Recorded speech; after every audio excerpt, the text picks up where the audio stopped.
প্রিয় শিক্ষার্থী বন্ধুরা, এই ভিডিওতে আমরা ষষ্ঠ শ্রেণীর অনুশীলনী 1.3 এর 1 নম্বরের যে সমস্যাটি দেওয়া রয়েছে সেটি সমাধান করব। এখানে আমাদেরকে বলা হয়েছে যে মৌলিক গুণনীয়কের সাহায্যে গসাগু নির্ণয় করো। মৌলিক সংখ্যাগুলো রয়েছে সেগুলোকে গুণনীয়কের মাধ্যমে বিশ্লেষণ করেই আমাদের এখানে গসাগু নির্ণয় করতে বলা হয়েছে।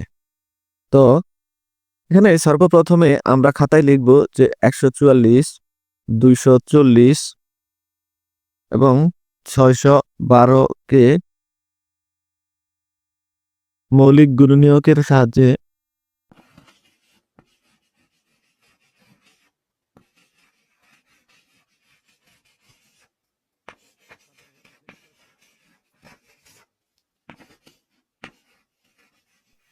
যদি আমরা 144 দেখি, এখানে যেহেতু 144 একটি জোড় সংখ্যা এবং আমরা জানি যে আমাদের ক্ষুদ্রতম জোড় মৌলিক সংখ্যা হচ্ছে 2, তো 2 দিয়ে আসলে 144কে ভাগ যায়। তো আমরা যদি এখানে 2 দিয়ে 144কে লিখি, আমরা জানি যে এখানে হয় 72। 2 দুগুণে 4 আর 7 দুগুণে 14। এখন 72কে যদি আমরা আবার 2 দিয়ে দিই তাহলে হয় 36। 36কে 2 দিয়ে দিলে হয় 18 এবং 18কে 2 দিয়ে দিলে হয় 9 এবং 9কে আমরা জানি যে ভাগ যায় হচ্ছে 3 দিয়ে, 3 3 9 এবং 240কে আমরা বিশ্লেষণ করে এখানে পাই 240 ও যেহেতু একটি জোড় সংখ্যা, আমরা জানি 240কে আমাদের যায় হচ্ছে 120 দিয়ে। 120কে 2 দিয়ে যায় 60 দুগুণে 120। 60কে ভাগ যায় 2 দিয়ে, 30 দুগুণে 60। এখন 30কে আবার 2 দিয়ে যদি দেই তাহলে হয় 15 দুগুণে 30। 15কে আমাদের 2 দিয়ে যায় না, কিন্তু 3 দিয়ে যায়। 3 পাঁচা 15 এবং 5 একটি মৌলিক সংখ্যা, তাই 5কে তো আর আসলে ভাগ যায় না। তারপরে আমাদের এখানে রয়েছে 612। তো 612 একটি জোড় সংখ্যা, তাহলে আমাদের এটাকে 2 দিয়ে যায় হচ্ছে 306। আমি এটা 306 কিভাবে বের করলাম? শর্টকাট নিয়মে 12কে আমরা দিতে পারি হচ্ছে যে 6, আর আমরা জানি যে 3 দুগুণে 6, অর্থাৎ 306 6 দুগুণে হচ্ছে 612। তারপরে আমরা যদি এখানে 2 দেই, 2 দিলে আমরা 306কে লিখতে পারি যে 153। 153কে আমরা 3 দিয়ে ভাগ যায় হচ্ছে 51, কারণ 3 একে 3, 3 পাঁচা 15, 51। এখন 51কে আমাদের 3 দিয়ে যায়। এখানে আমরা মৌলিক গুণনীয়কগুলোকে বিশ্লেষণ করে যা পেলাম, যে মৌলিক গুণনীয়কগুলো পেলাম সেগুলো এখানে লিখে দিব। তো এখানে আমরা 144কে বিশ্লেষণ করে পেলাম 44 ইজিক্যাল টু, এখানে দেখো কি পেলাম আমরা এখানে 1 2 3 4টা হচ্ছে 2 পেলাম। 1 2 3 4 এবং 2টা 3,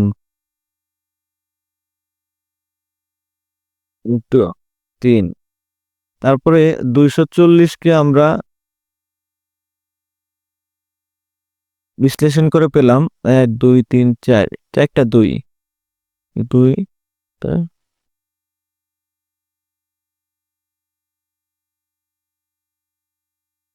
একটা 3 একটা 5, 3 ইন্টু 5 এবং 612কে বিশ্লেষণ করে পেলাম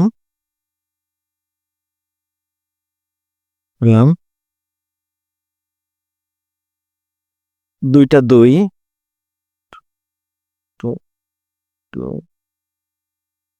3টা 2, 2টা 3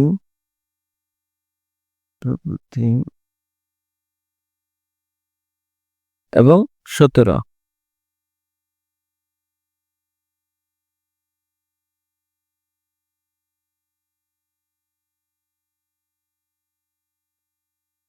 এই পর্যায়ে আমরা যে দেখব যে এখানে কোন সংখ্যাগুলো আসলে প্রত্যেকটা সংখ্যাতেই আছে, অর্থাৎ কমন সংখ্যা কোনগুলো। যেমন এখানে আমাদের 2 আছে, 240-এও 2 আছে, এখানেও 2 আছে। আবার আরেকটা 2 এখানেও আছে, এখানেও আছে, এখানেও আছে। আবার আরেকটা 2 এইখানে আছে, এখানে আছে, কিন্তু এদিকে আর কোনো 2 নেই। আবার দেখতে পাচ্ছি যে এই দুইটাতে আরেকটা করে 2 আছে, কিন্তু এখানে কোনো 2 নেই। তাই এই দুইটা আসলে এই এই- এই দুইটা 2 আসলে হবে না। আবার আমরা দেখতে পাচ্ছি যদি আমরা 3 নেই, এইখানে একটা 3 আছে, এইখানে একটা 3 আছে, আবার এইখানে একটা 3 আছে। হ্যাঁ, আবার এইদিকে একটা 3 আছে, এদিকে একটা 3 আছে, কিন্তু মাঝখানেরটাতে 3 নেই, সেজন্য এটা বাদ। আবার এখানে একটা 5 আছে, আর অন্য কোথাও 5 নেই। তাই আমরা এখানে লিখতে পারি যে 144, 240 এবং 612 এর গুণনীয়কগুলো হলো 2, 2, 3।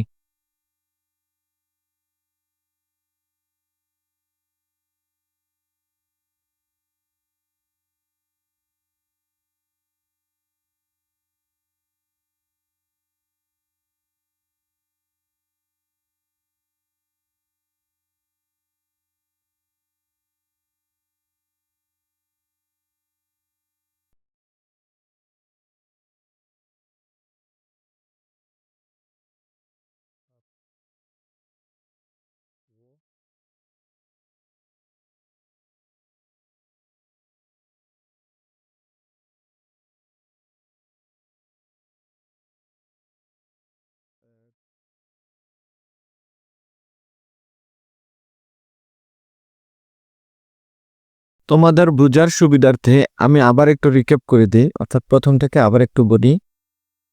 আমরা সর্বপ্রথমে যে সংখ্যাটা আমাদের দেয়া থাকবে 144, 240 এবং 612 এর মৌলিক গুণনীয়কের মাধ্যমে আসলে বিশ্লেষণ করব। অর্থাৎ কিভাবে বিশ্লেষণ করব? প্রথমে সংখ্যাটিকে লিখব এবং তারপরে প্রথমে লক্ষ্য করব যে কোন সংখ্যাটি এবং সর্বনিম্ন কোন মৌলিক সংখ্যাটি দিয়ে আসলে ওই সংখ্যাটিকে ভাগ যায়। এখানে অবশ্যই লক্ষ্য করতে হবে যে সংখ্যাটি মৌলিক হতে হবে এবং সবচেয়ে ছোট হতে হবে। তো আমরা দেখতে পাচ্ছি যে এখানে এই সংখ্যাটি একটি জোড় সংখ্যা, আর আমরা জানি যে কোনো জোড় সংখ্যাই আসলে 2 দিয়ে ভাগ যায় এবং 2 হচ্ছে ক্ষুদ্রতম জোড় মৌলিক সংখ্যা। অর্থাৎ একটাই মৌলিক সংখ্যা জোড়, সেটা হচ্ছে 2 এবং এর মানও ছোট। তো আমরা স্বাভাবিকভাবেই একে 2 দিয়ে প্রথমে ভাগ করলাম, দেখি যে 72 হলো। 72কে আবার 2 দিয়ে ভাগ যায়, সেটা 36। 36কে আবার 2 দিয়ে ভাগ দিলে হয় 18। 18কে 2 দিয়ে ভাগ দিলে হয় 9 এবং 9কে যেহেতু 2 দিয়ে ভাগ যায় না, তাহলে দেখবো যে তারপরের মৌলিক সংখ্যা কোনটি। তারপরের মৌলিক সংখ্যা 3। আমরা 3 দিয়ে আবার 9কে ভাগ দিলে পাই 3। তো 3কে তো আর ভাগ মানে স্বাভাবিকভাবে অন্য কোনো সংখ্যা দিয়ে ভাগ যায় না, তাই এটা এ পর্যন্তই। তারপরে আমরা 240কে বিশ্লেষণ করি ঠিক একইভাবে 2 দিয়ে।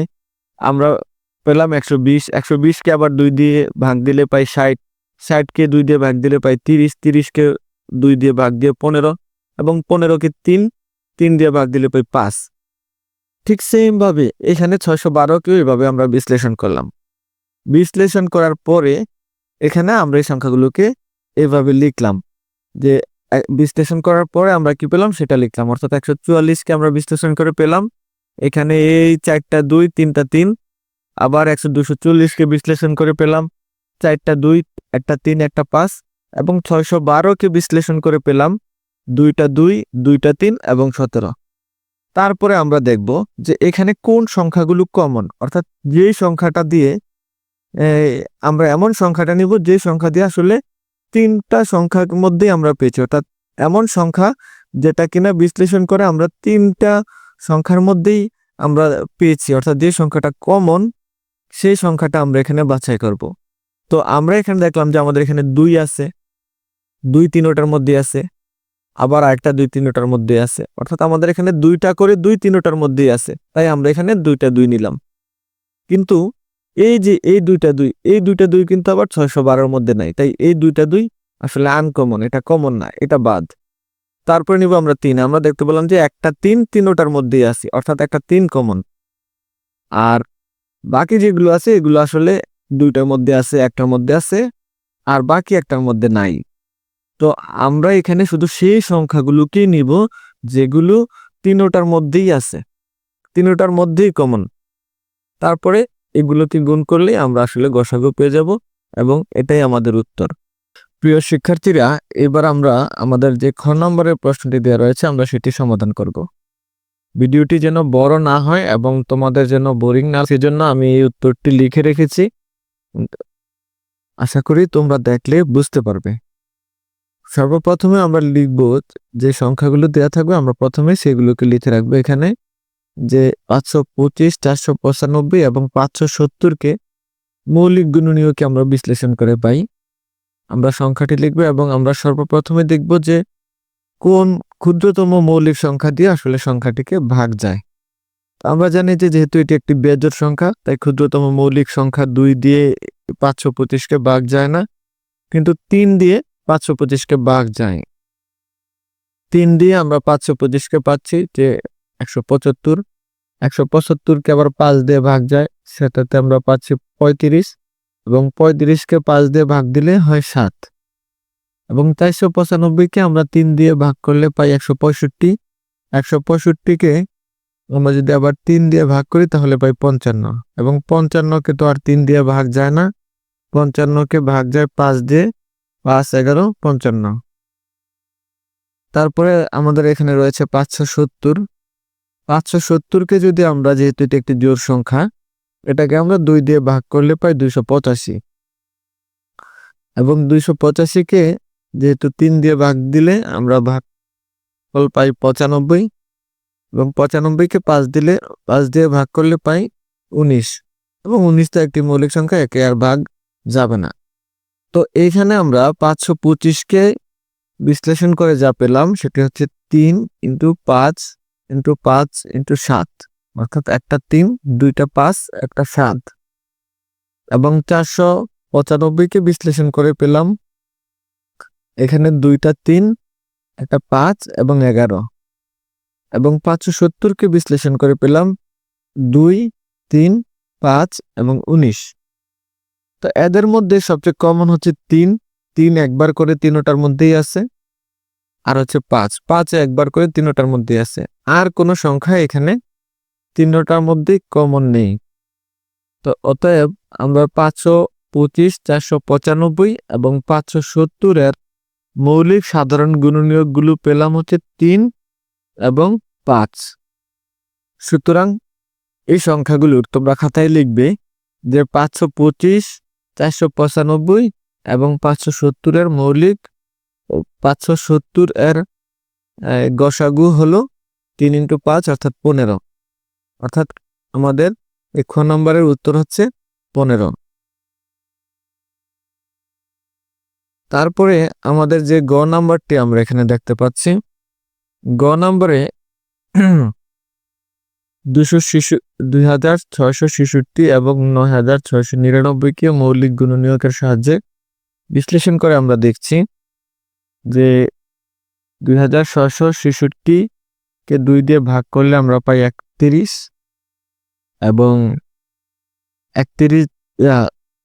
2666কে আমরা 2 দিয়ে ভাগ করলে পাই 1333, এবং 1333কে যদি আমরা মৌলিক সংখ্যা দিয়ে ভাগ করি সেটা হচ্ছে 31 দিয়ে ভাগ করলে আমরা পাই 43, এবং 9699কে আমাদের 3 দিয়ে ভাগ যায়, 3 দিয়ে ভাগ করলে আসে 3233, এবং 3233কে ছোট কোনো মৌলিক সংখ্যা দিয়ে আমরা ভাগ করলে ভাগ যায় না, সেটাকে ভাগ যায় 53 দিয়ে, অর্থাৎ 53 দিয়ে ভাগ করলে ভাগফল হয় 61।